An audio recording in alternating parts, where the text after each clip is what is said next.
Assalamualaikum warahmatullahi wabarakatuh. Apa kabar anak-anak ustazah? Semoga kita semua dalam keadaan sehat walafiat. Karena kondisi kita pada saat ini masih dalam wabah corona, untuk itu tetaplah waspada, menjaga diri, dan tetap memakai masker, rajin mencuci tangan, dan social distancing. Anak-anak ustazah, karena bertepatan dengan Hari Raya Kurban, ustazah dan keluarga mengucapkan minal aizin wal faizin, mohon maaf lahir dan batin. Baiklah anak-anak ustazah, untuk pembelajaran kita hari ini adalah subtema 3, yaitu bersyukur atas keberagaman. Fokus pembelajarannya adalah IPA. Adapun tujuan pembelajaran, yang pertama, siswa mampu mengidentifikasi sifat-sifat bunyi, memantul, dan menyerap dengan lengkap.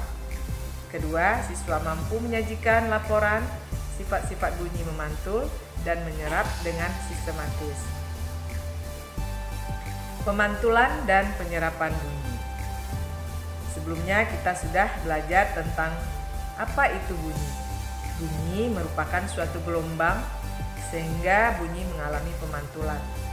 Berikut ini adalah jenis-jenis bunyi pantul. 1. Bunyi yang memperkuat bunyi asli. Bunyi ini terjadi apabila sumber bunyi mempunyai jarak yang sangat dekat dengan dinding pemantulnya.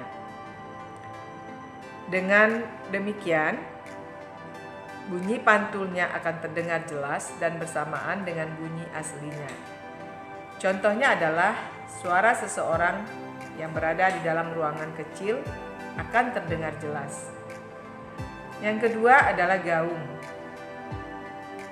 Gaung adalah bunyi pantul yang terdengar hampir bersamaan dengan bunyi asli, sehingga bunyi terpantul berulang-ulang. Gaung terjadi jika bunyi dipantulkan pada permukaan yang keras. Contohnya adalah pemantulan bunyi yang terjadi di dalam bioskop atau gedung konser. Kemudian dinding-dinding yang dilapisi oleh bahan-bahan yang lunak seperti karpet, busa, karet, dan gabus itu akan dapat memantulkan bunyi. Bahan-bahan tersebut dapat memantulkan bunyi. Yang ketiga adalah gema. Gema adalah bunyi pantul yang terdengar setelah bunyi asli. Gema terjadi karena jarak antara sumber bunyi dengan dinding pemantulnya.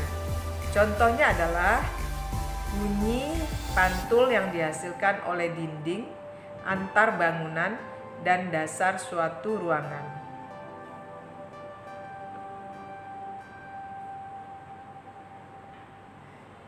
Bunyi dapat dipantulkan jika mengenai benda keras. Contoh, benda-benda yang dapat memantulkan bunyi adalah kaca, dinding, dan logam. Selain dapat dipantulkan, bunyi juga dapat diserap. Bunyi dapat diserap jika mengenai benda lunak.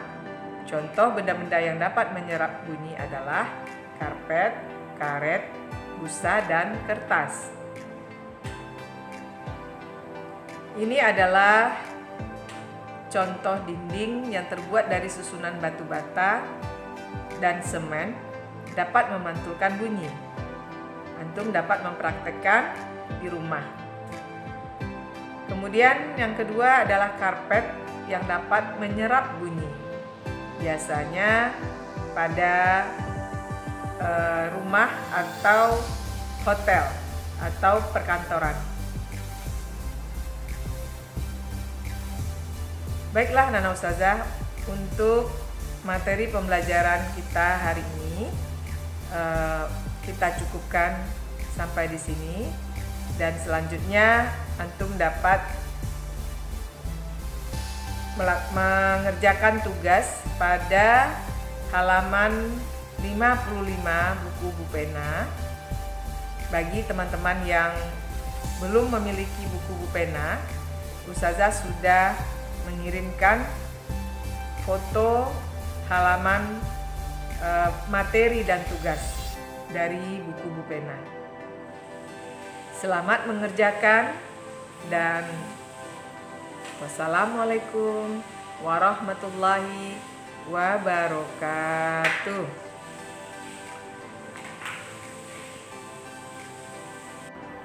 Assalamualaikum warahmatullahi wabarakatuh. Teman-teman Ustadz yang soleh dan soleha, sekarang bertemu lagi dengan Ustadz Basri. Alhamdulillah, dengan pagi yang cerah ini Allah selalu melimpahkan rahmat dan hidayahnya kepada kita. Semoga teman-teman semua selalu semangat dalam belajar. Baik teman-teman semua, sekarang Ustaz akan menjelaskan tentang tema 1 dan subtema 3, yaitu tentang bersyukur atas keberagaman. Teman-teman semua, bersyukurkah atas keberagaman kita di Indonesia? Tentu sangat bersyukur sekali. Dengan keberagaman yang ada di Indonesia, itu membuat kita lebih bersatu.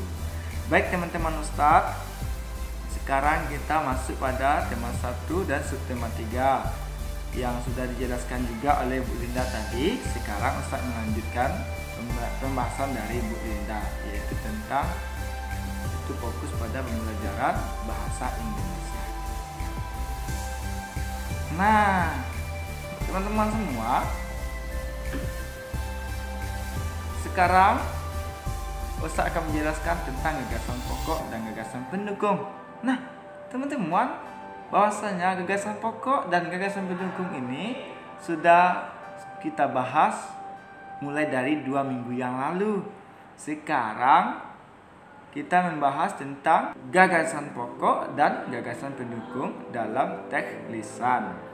Nah, teman-teman semua, kemarin kita sudah belajar tentang gagasan pokok dalam bentuk diagram, gagasan pokok dan gagasan pendukung dalam bentuk tabel. Nah, sekarang gagasan pokok dan gagasan pendukung dalam teks lisan. Nah,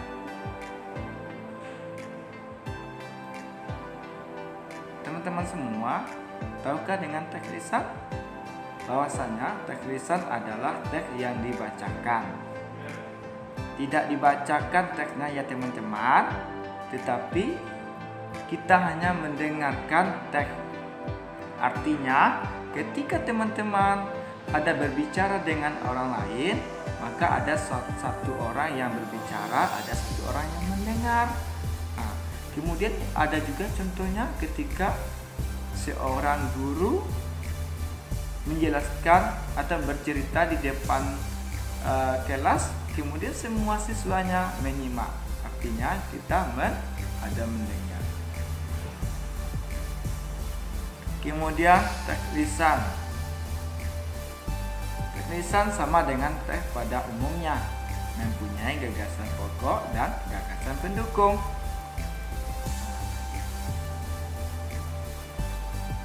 Ketika kita mau menentukan gagasan pokok dan gagasan pendukung pada teks lisan, maka kita harus mendengarkan bacaan secara seksama. Nah, teman-teman semua, ketika kita mau menentukan gagasan pokok dan gagasan pendukung melalui lisan, maka teman-teman semua harus mendengar yang disampaikan. Nah, teman-teman semua, pada teks lisan dapat kita temukan gagasan pokok dan gagasan pendukung dengan cara menyimak. Menyimak itu apa ya Ustaz? Nah, ayo kita lanjut. Menyimak artinya mendengarkan secara seksama apa yang orang lain bacakan atau orang bicarakan. Nah, betul kan? Ustaz tadi sudah menyampaikan, menyimak itu kita mendengarkan orang lain berbicara atau bercerita. Kemudian dengan menyimak itu kita dapat informasi dari orang yang sudah bercerita atau berbicara. Ya. Nah, ini coba teman-teman semua kita perhatikan. Ini ada gambar seorang guru yang bercerita atau menerangkan pembelajaran di depan kelas. Ini ada siswanya atau muridnya 3 orang, 1 laki-laki dan 2 orang perempuan. Nah, teman-teman semua, ini bentuk menyimak. Nah, ini teman-teman siswa yang 3 orang ini menyimak seorang guru dalam menjelaskan pembelajaran. Nah, teman-teman semua, ini ada contoh tentang menyimak. Contoh menyimak yang pertama adalah mendengarkan guru di depan kelas atau membaca cerita. Nah, artinya teman-teman mendengarkan seorang guru. Nah, misalnya seperti ini.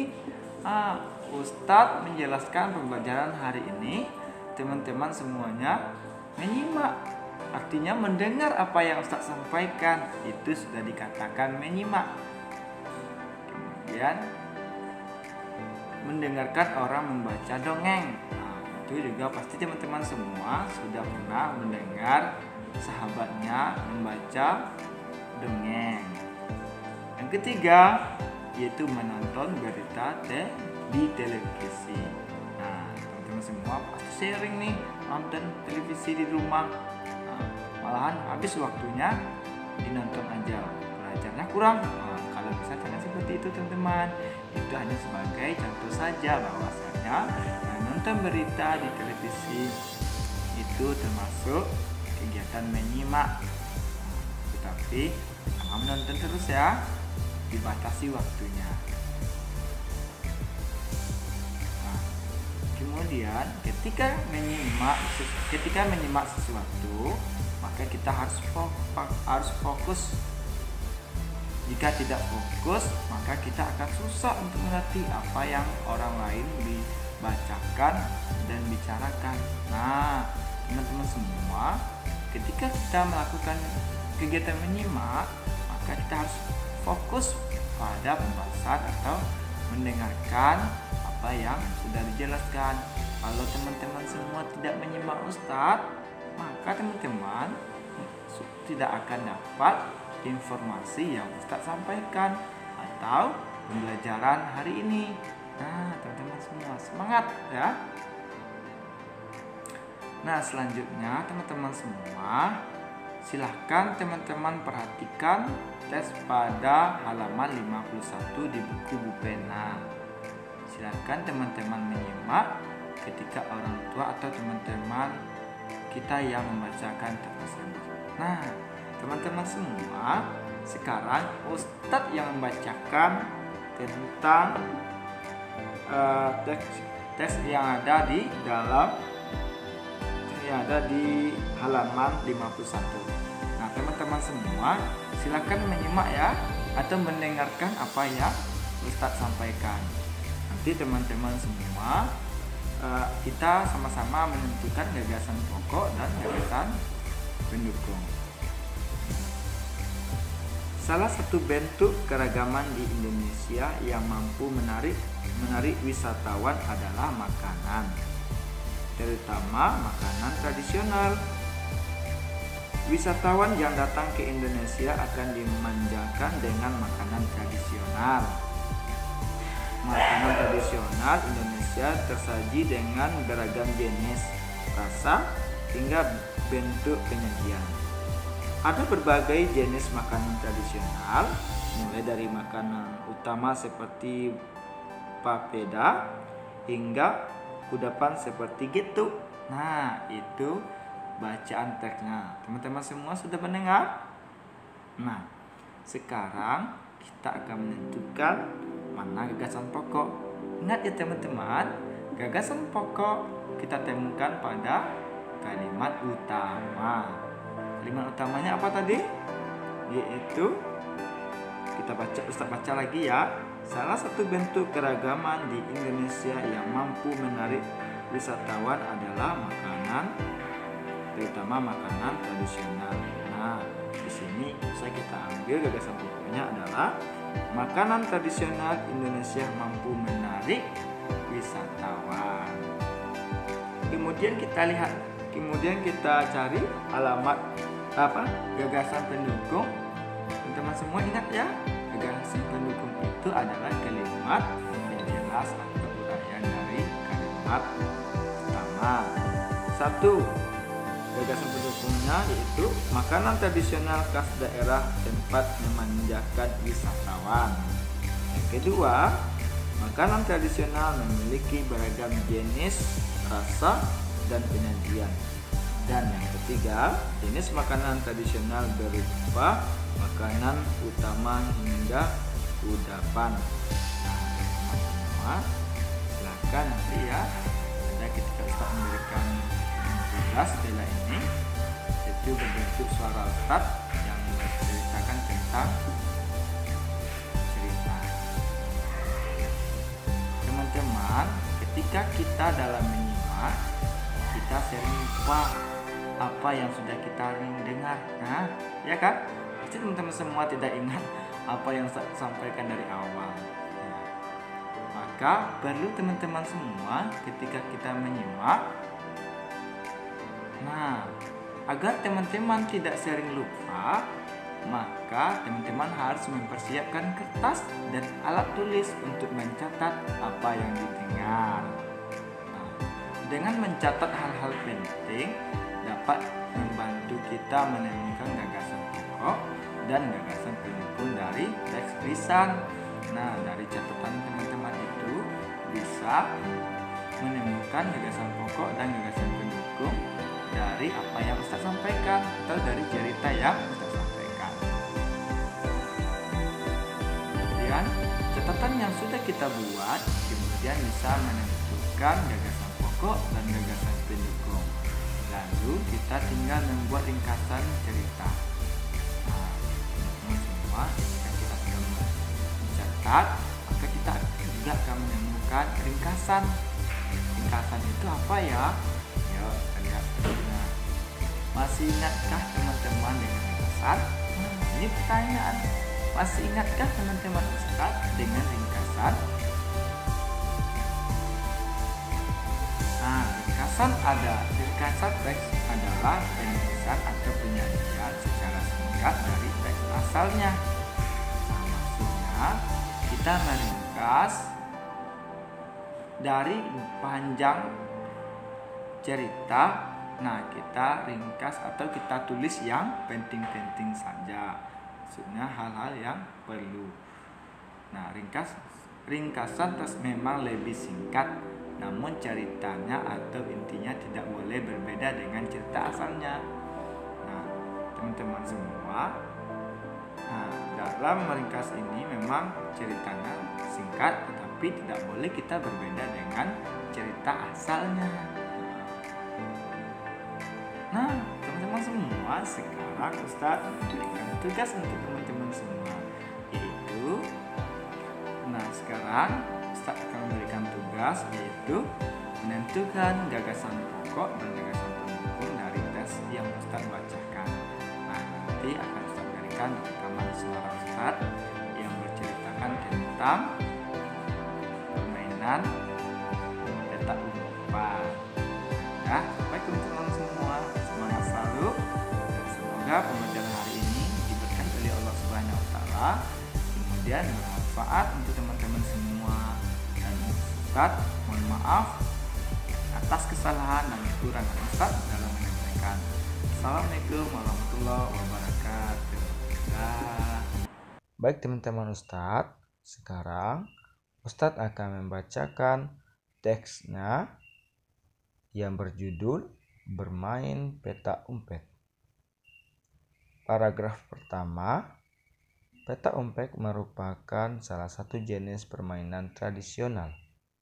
Permainan ini harus dilakukan di tempat yang luas.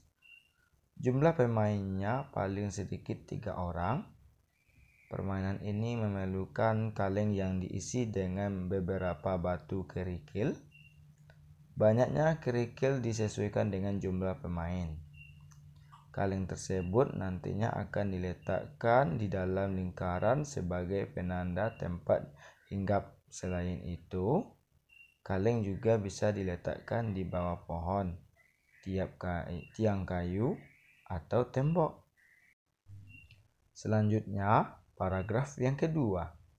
Sebelum permainan dimulai, semua pemain melakukan hompimpa dan suten. Pemain yang kalah hompimpa dan suten akan menjadi penjaga. Selama penjaga memasukkan batu-batu kerikil ke dalam kaleng, pemain yang lain segera bersembunyi. Setelah batu-batu masuk semua ke dalam kaleng, penjaga segera mencari pemain yang bersembunyi.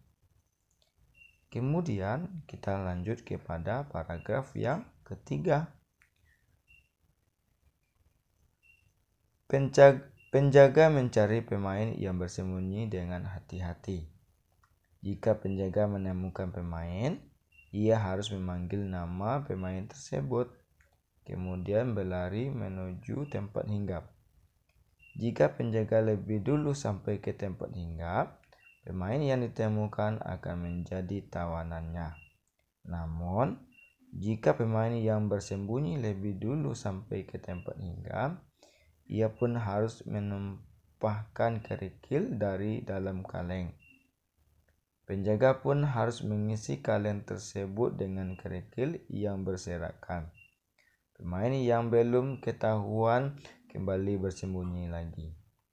Demikian seterusnya. Setelah semua pemain berhasil ditemukan oleh penjaga berikutnya adalah pemain yang pertama kali ditemukan oleh penjaga sebelumnya. Selanjutnya masuk kepada paragraf yang keempat. Pemain petak umpet memiliki nilai-nilai luhur. Nilai-nilai luhur tersebut dapat kamu terapkan dalam kehidupan sehari-hari. Misalnya, kejujuran saat melakukan hompimpa dan suten, waspada saat mencari penjaga, tidak mudah putus asa untuk mencari pemain yang bersembunyi, dan menjaga kesehatan karena permainan ini menggunakan energi baik saat lari dan berkonsentrasi mencari teman. Baik teman-teman semua, jadi teks ini berisi 4 paragraf. Silahkan teman-teman Ustadz menentukan gagasan pokok dan gagasan pendukung di setiap paragraf, di setiap masing-masing paragraf. Baik teman-teman, semoga kegiatannya berhasil dan tetap semangat. Assalamualaikum.